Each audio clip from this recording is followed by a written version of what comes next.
Good morning dear 7th class students. Last maths की class में हमने एक्सरसाइज 1.2 एक्सप्लेनेशन वर्क कंप्लीट किया था and writing work also completed. Okay, so explanation work writing work complete हो गया था। Now time to the exercise 1.3। अब हमें एक्सरसाइज 1.3 को कंप्लीट करना है, समझना है।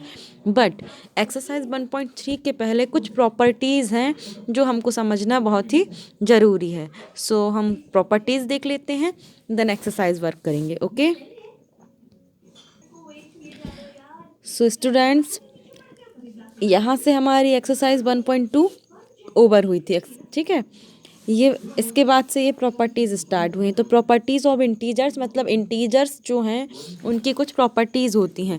उसमें फर्स्ट प्रॉपर्टी है प्रॉपर्टी ऑफ एडिशन। एडिशन में कौन कौन सी प्रॉपर्टी है? Closure property, commutative property, associative property. ठीक है, उसके बाद है additive identity and additive inverse. इसके बाद है प्रॉपर्टी 1। फिर इसके बाद सेम यही प्रॉपर्टी सब्ट्रैक्शन में भी होती हैं। एडिशन में प्रॉपर्टी, सब्ट्रैक्शन में भी ये सारी प्रॉपर्टीज़ आएंगी। इसके बाद फिर होंगी क्या? मल्टीप्लिकेशन में भी ये सारी प्रॉपर्टीज़ आएंगी एंड लास्ट डिवीज़न में भी ये सारी प्रॉपर्टीज़ आएंगी, ये डिवीज़न में। ठीक है, तो जब ये सारी प्रॉपर्टीज़ कंप्लीट होंगी देन एग्जाम्पल्स हैं हमारे यहाँ से, और एग्जाम्पल्स के ये सारे एग्जाम्पल्स कंप्लीट होंगे उसके बाद हमारी एक्सरसाइज आएगी। तो उन प्रॉपर्टीज़ को मैंने अपनी कॉपी में नोट डाउन किया है, जिसको आपको भी अपनी कॉपी में लिखना है। तो देखते हैं प्रॉपर्टीज़। ठीक है, ये देखो फर्स्ट प्रॉपर्टी है, आपकी बुक में बहुत डिटेल एग्जाम्पल देख के समझाया था, तो आपको लिखना इस टाइप से, इतने शॉर्ट में लिखना है और इसी से हम समझेंगे भी। एग्जाम्पल्स आप बुक में देख के समझ लेंगे। फर्स्ट प्रॉपर्टी है प्रॉपर्टी ऑफ एडिशन, एडिशन की प्रॉपर्टी। तो एडिशन में मतलब जोड़ने की जो प्रॉपर्टीज़ हैं 5 प्रॉपर्टीज़ हैं। तो फर्स्ट है क्लोजर प्रॉपर्टी। तो क्लोजर प्रॉपर्टी ऑफ एडिशन क्या होती है कि if A and B are 2 integers then A plus B will always an integer. की अगर ए और बी अगर कोई दो इंटीजर हैं तो जब इनका एडिशन होगा ए प्लस बी, तो जो अपन को मिलेगा नंबर वो भी एक इंटीजर होगा। ठीक है, अब ए के प्लेस में कोई भी इंटीजर आ सकते हैं। इंटीजर मतलब -0 प्लस कुछ भी आ सकते हैं। इंटीजर्स तो इंटीजर्स होते हैं, है ना। तो ये समझ में आया कि क्लोजर प्रॉपर्टी क्या होती है कि अगर ए और बी कोई इंटीजर हैं तो इनका जो एडिशन होगा वो भी इंटीजर होगा। नेक्स्ट है कम्यूटेटिव प्रॉपर्टी। कम्यूटेटिव प्रॉपर्टी क्या होती है कि A plus B is equal B plus A होगा। ए के प्लेस में जैसे 2 है प्लस बी के प्लेस में 1 है, तो इज इक्वल ये ए है प्लस बी है, तो इज इक्वल बी प्लस ए मतलब 1 प्लस 2 होगा। इसका उल्टा इस साइड आ जाएगा। ये हो जाएगी कम्यूटेटिव प्रॉपर्टी। एसोसिएटिव प्रॉपर्टी में सेम यही प्रोसेस है, बस 3 डिजिट ले ली हैं। कि क्या कह दिया है कि ए प्लस बी प्लस सी, जिसमें से बी और सी को एक अलग ब्रैकेट में कर दो, इज इक्वल क्या होगा? ए प्लस बी को अलग ब्रैकेट में कर दो और सी को अलग कर दो। इस साइड ए अलग था, इस साइड सी अलग है। इस साइड ये दोनों ब्रैकेट में सेपरेट है, इस साइड ये दोनों सेपरेट हैं, तो ये हम इक्वल होते हैं। जैसे कि 2 प्लस 3 प्लस 1। ठीक है, 2 हमारा ए है, 3 हमारा बी है और 1 हमारा सी है। तो इज इक्वल क्या होगा हमेशा कि 2 प्लस 3 एक ब्रैकेट में प्लस 1 अलग ब्रैकेट में। देख लेते हैं 3 प्लस 1 4 और 4 प्लस 2 6, सेम एज 3 प्लस 2 5 और 5 प्लस 1 6, तो इक्वल आ गया है। तो ये हमारी एसोसिएटिव प्रॉपर्टी हो गई है। एडिटिव आइडेंटिटी, तो एडिटिव आइडेंटिटी 0 होती है कि ए अगर कोई इंटीजर है तो उसमें जो एडिटिव आइडेंटिटी 0 है उसको ऐड करेंगे तो हमेशा वो एक इंटीजर ही आएगा। तो A plus 0 is equal 0 plus A is always A. Remember students, last class में मैंने ये प्रॉपर्टीज़ आपको अच्छे से एक्सप्लेन की हैं 6th क्लास में, अगर आपको ध्यान हो तो। फिर एडिटिव इनवर्स। एडिटिव इनवर्स मतलब कि अगर ए है और इसका इनवर्स मतलब माइनस ए है, तो इन दोनों में अगर कोई प्लस हो रहा है तो ये हमेशा 0 ही आएगा। ठीक है, जैसे -1 plus 1 is equal 0, +2 -2 is equal 0। ठीक है, कि अगर यहाँ पे कोई इंटीजर है और उसके साइड में उसका इनवर्स है, इनवर्स मतलब नेगेटिव है उसी का, तो वो इज इक्वल हमेशा 0 ही आता है। तो ये हो गई हमारी एडिशन की प्रॉपर्टीज़। अब सेम यही प्रॉपर्टी हमारी काय की हैं, सब्ट्रैक्शन की हैं। तो देखते हैं क्लोजर प्रॉपर्टी। तो क्या कह रहा है, if a b are two integers then a minus b will always be an integer, कि अगर ए और बी कोई इंटीजर है तो ए माइनस बी भी हमेशा एक इंटीजर ही होगा। सेम जैसे एडिशन की क्लोजर थी, सेम वैसे ही सब्ट्रैक्शन की क्लोजर भी है। अब कम्यूटेटिव प्रॉपर्टी, तो जैसी एडिशन की कम्यूटेटिव है वैसे ही सब्ट्रैक्शन की कम्यूटेटिव है, कि A plus B is equal B plus A addition में होता है ना। एडिशन की कम्यूटेटिव प्रॉपर्टी में A plus B is equal B plus A होता है, बट सब्ट्रैक्शन की कम्यूटेटिव में A plus B is equal B plus A नहीं होता है। देख लेते हैं एग्जाम्पल्स। ए इज इक्वल 1 और बी इज इक्वल 2 है, तो एडिशन की जब लगाएंगे तो A plus B is equal B plus A, 1 plus 2 is equal 2 plus ये ए है 1, तो ये भी 3 और ये भी 3। जब सब्ट्रैक्शन की लगाएंगे तो A minus B does not is equal B minus A, कैसे कि 1 minus 2 does not is equal to 2 minus 1। क्यों? क्योंकि जब 1 माइनस 2 करेंगे तो यहाँ -1 आ जाएगा और यहाँ पे 1 आ जाएगा, तो ये इक्वल नहीं है, -1 अलग है और 1 अलग है। तो यही कह रहा है कि ये इक्वल नहीं होती है कम्यूटेटिव प्रॉपर्टी में, ठीक है। फिर एसोसिएटिव प्रॉपर्टी भी इक्वल नहीं होती है। अब प्रॉपर्टी ऑफ जीरो क्या होगी कि अगर ए कोई इंटीजर है जिसमें से जीरो को माइनस किया जाए तो हमेशा वही का वही इंटीजर ए ही आंसर में आएगा। जैसे कि हम देख लें कि 2 हमारा इंटीजर है, उसमें 0 माइनस करेंगे तो 2 ही आएगा, मतलब ये 2 की जगह ए की जगह 2 है। 3 माइनस 0 इज इक्वल 3, तो यही इंटीजर हमारा आता है।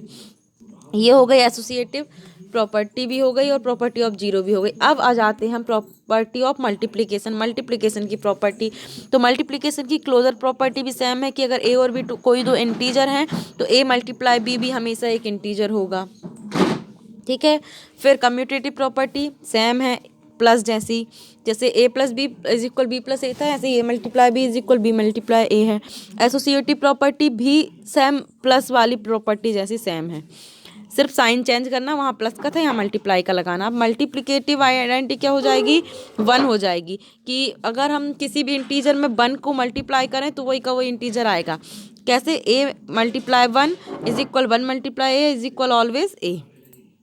फिर है मल्टीप्लिकेटिव इनवर्स। तो मल्टीप्लिकेटिव इनवर्स क्या होता है, हमेशा 1 आता है, कि अगर कोई भी एक नंबर है और उसका हम इनवर्स ले लें, जैसे कि ए है तो ए से ए कट जाएगा तो 1 आ जाएगा। सेम ऐसे ए की प्लेस में हम 2 रखें तो 2 और 2 का कोई इनवर्स ले लें तो ये हमेशा क्या होगा, 1 होगा, ठीक है। ये है डिस्ट्रीब्यूटिव प्रॉपर्टी। क्या होती है, इस प्रॉपर्टी का यूज़ हमारी पूरी एक्सरसाइज में हुआ है, इसको बहुत अच्छे से आप लोग ध्यान से समझें कि A multiply B plus C, A single है, मल्टीप्लाई का साइन है और एक ब्रैकेट में बी प्लस सी है, तो हमेशा इस ए का मल्टीप्लाई बी से होगा, बीच में प्लस का साइन आएगा और इसी ए का मल्टीप्लाई सी से होगा, तो ए multiply B plus A multiply C. ये पूरे बहुत सारे क्वेश्चंस में इस प्रॉपर्टी का यूज़ हुआ है। फिर है प्रॉपर्टी ऑफ डिवीज़न। अब डिवीज़न की क्लोजर प्रॉपर्टी कह रहा है कि अगर ए और बी कोई दो इंटीजर हैं तो ये ज़रूरी नहीं है कि ए डिवाइड बाय बी भी हमेशा एक इंटीजर हो। ऑफ कोर्स डेसिमल में भी आता है क्योंकि डिवाइड करने में, है ना। कम्यूटेटिव प्रॉपर्टी क्या होगी कि ए डिवाइड बाय बी है तो बी डिवाइड बाय ए भी ज़रूरी नहीं है। सही बात है, ऐसा कभी होता नहीं है, बहुत कम होगा। एसोसिएटिव प्रॉपर्टी भी डज नॉट इज इक्वल रहती है और प्रॉपर्टी ऑफ जीरो होगी कि किसी भी इंटीजर का 0 से डिवाइड करें तो हमेशा 0 ही आंसर आएगा। देन अब हम अपनी एक्सरसाइज देखते हैं। तो एक्सरसाइज का फर्स्ट क्वेश्चन है fill in the blanks. Fill in the blanks से फर्स्ट क्वेश्चन क्या कह रहा है कि 15 divide by blank is equal -1, की 15 में किसका डिवाइड करें कि -1 आए। तो हमने मान लिया कि जो अननोन बॉक्स है, बॉक्स को हम अननोन इंटीजर दे रहे हैं, वो हमने x रखा, जैसे कि लास्ट एक्सरसाइज में मैंने पुट किया था। तो इस बॉक्स के प्लेस में हम x रखेंगे, तो 15 divide bye x is equal -1। तो जब ये डिवाइड में आएगा तो 15 के डिवाइड में x कर दिया, इज इक्वल -1 किया। इस साइड 15 है, बीच में इज इक्वल है और इस साइड -1 है, तो x यहाँ डिवाइड में है और यहाँ आके मल्टीप्लाई में हो जाएगा, तो x multiply -1 is equal -x। तो ये माइनस साइन को इस x से हटा के यहाँ पे लगा दे रहे हैं, तो x इज इक्वल -15 आंसर आ जाएगा। इसका मतलब यहाँ पे -15 आएगा। फिर सेम एज हमारा बी वाला भी है, इसमें हमने इंटीजर एक्स माना और सॉल्व किया। सेम सी आपका होमवर्क है।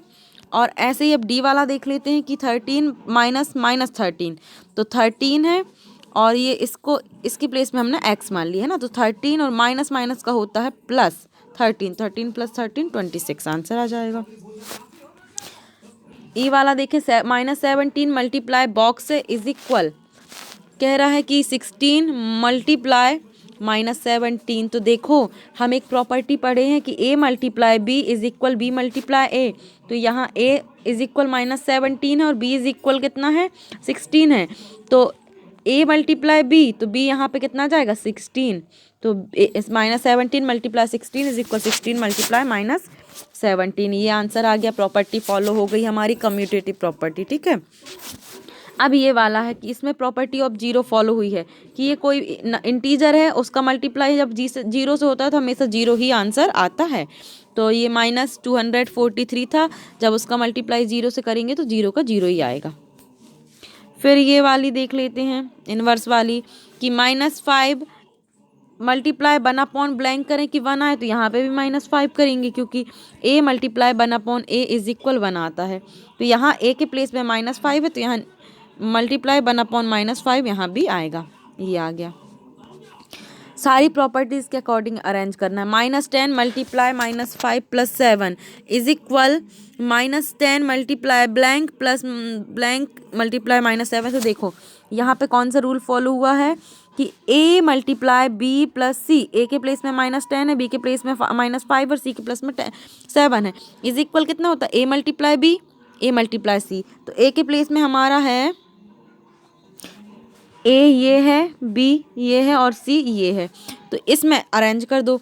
तो a के प्लेस में तो ये a के प्लेस में -10 है, b के प्लेस में -5 यहाँ रख देते हैं, ये रख दिया। फिर प्लस लगाया, यहाँ पे a के प्लेस में ब्लैंक है तो a के प्लेस में -10 पुट कर दो और c के प्लेस में 7 है। ये इस प्रॉपर्टी के अकॉर्डिंग अरेंज हो जाएगा, ये वाली प्रॉपर्टी के। सेम इसी फॉर्मूले का हमारा यहाँ पे भी है, तो ये हमने -8 a की प्लेस में पुटअप कर दिया। तो ये क्वेश्चंस हैं जो सॉल्व हो गए हैं। अब हम क्वेश्चन नंबर 2 देखेंगे कि right T for true and F for false statement कह रहा है -5 मल्टीप्लाई 7 इज इक्वल -35 होगा, यस होगा, 7 5 ज़ा 35 और माइनस तो साइन आ जाएगा तो -35 ट्रू होगा। फिर है -5 multiply -4 multiply 2 is equal 5 multiply 2 multiply -4 कभी नहीं होगा, क्योंकि a multiply b multiply c is equal a multiply b multiply c तो होता है, लेकिन यहाँ देखो माइनस है और यहाँ प्लस है, तो इसलिए ये फॉल्स होगा। फिर -8 -4 -8 इज इक्वल -12 होगा क्या, -4 -8 है ना, तो -4 माइनस का +8 और 8 -4 करेंगे तो 4 आएगा, यहाँ पे 4 आना था 12 नहीं, तो ये भी फॉल्स है, ये वाला भी फॉल्स है। फिर कह रहा -18 मल्टीप्लाई 0 इज इक्वल -18 होगा, नहीं, किसी का मल्टीप्लाई जब 0 में होता है तो आंसर हमेशा 0 ही आता है, तो ये वाला भी फॉल्स है। ई वाला देखें -18 multiply -4 multiply 0 is equal 0, yes होगा, क्योंकि 0 का मल्टीप्लाई किसी से भी कर लो 0 ही आएगा। -12 divide by 4 is equal 4 divide by -12 नहीं होगा, कभी नहीं होगा। ये जो प्रॉपर्टी है क्लोजर प्रॉपर्टी है जो कि डिवीजन में फॉलो नहीं करती, डज नॉट इज इक्वल आती है। थर्ड नंबर देखें, calculate the following using suitable arrangement. इनको कैलकुलेट करना है। 127 मल्टीप्लाई 8 प्लस 127 मल्टीप्लाई 12। देखो यहाँ 127 कॉमन है, ठीक है, और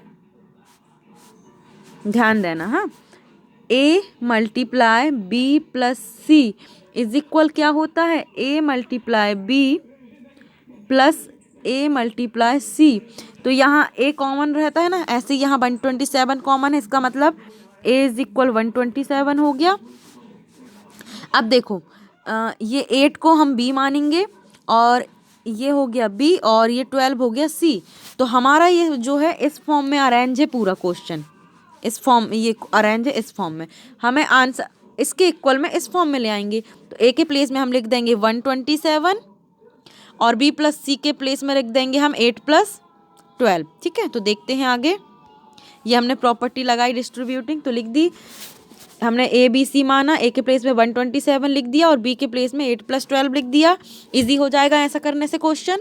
अब देखते हैं कि 8 + 12 हो गया 20 और 127 मल्टीप्लाई में, अब 0 का 0 और 2 का मल्टीप्लाई 127 किए तो 254। बहुत इजीली हमारा मल्टीप्लाई हो गया इस प्रॉपर्टी को लगाने से। ठीक है, फिर है 107 × 7, तो इसका डायरेक्ट मल्टीप्लाई करना, कुछ नहीं करना है, तो 735 आ जाएगा। फिर ये वाला क्वेश्चन है कि -125 प्लस -75 प्लस 188 -38 प्लस 25, तो इसमें क्या करोगे, जिसके सामने माइनस है उसको अलग ऐड करेंगे, जिसके सामने प्लस है उसको अलग ऐड करेंगे। ठीक है, ये माइनस है और ये माइनस है, इनको ऐड करेंगे तो -238 आएगा और ये प्लस वालों को ऐड करेंगे तो इसका आएगा 213 और आंसर में आ जाएगा -25। क्वेश्चन नंबर 4 कह रहा है prove the validity of the following using property of multiplication. Multiplication की प्रॉपर्टी फॉलो करना है। देखेंगे ए नंबर 57 मल्टीप्लाई -127 प्लस -23 मल्टीप्लाई 7, वही बात है कि यहाँ भी 57 कॉमन, यहाँ 57, तो इसको मान लो ए, तो ए इज इक्वल 57, ये हो गया बी और ये हो गया सी, तो B is equal -27, C is equal -23। अब ये क्वेश्चन किस फॉर्म में आया है, इस फॉर्म में आया है, ये वाले फॉर्म में कि a मल्टीप्लाई बी और a मल्टीप्लाई सी, है ना। तो अपन इसको किस फॉर्म में लिख सकते हैं, इस फॉर्म में लिख सकते हैं, a मल्टीप्लाई बी प्लस सी, तो हमने लिख दिया a मल्टीप्लाई बी प्लस सी। ठीक है, तो a मतलब 57 है और -127 प्लस -23 है, तो माइनस हटेगा, ये आ गया, ब्रैकेट ओपन होगा और जब इन दोनों को ऐड करेंगे तो फिर 150 आ जाएगा माइनस में, और इसका जब इससे मल्टीप्लिकेशन होगा तो ये आंसर आ जाएगा -8550। सेम एज है हमारी, वही प्रॉपर्टी फॉलो हुई है, कभी उस प्रॉपर्टी का राइट हैंड दे दिया है, कभी लेफ्ट हैंड साइड दे दिया है, और उसी प्रॉपर्टी को फॉलो करके सारे क्वेश्चन सॉल्व करने हैं। ये बी है, बी सी डी, ए वाला मैंने आपको एक्सप्लेन किया था। तो ये हमारी एक ही प्रॉपर्टी ऑफ मल्टीप्लिकेशन की डिस्ट्रीब्यूटिंग प्रॉपर्टी को फॉलो करके ही सारे क्वेश्चन सॉल्व किए हैं, एंड आई होप कि आपको समझ में आए होंगे। ये क्वेश्चन नंबर 4 तक है, आगे भी और क्वेश्चन मैंने आपको एक्सप्लेन किया है, यहाँ तक क्वेश्चन नंबर 4 तक। आगे और भी क्वेश्चन है, 5 है, 6 है, 7 है, 8 है, इसको हम नेक्स्ट वीडियो में कंप्लीट करेंगे। ठीक है, आई होप कि आपको क्वेश्चन नंबर 4 तक समझ में आया होगा।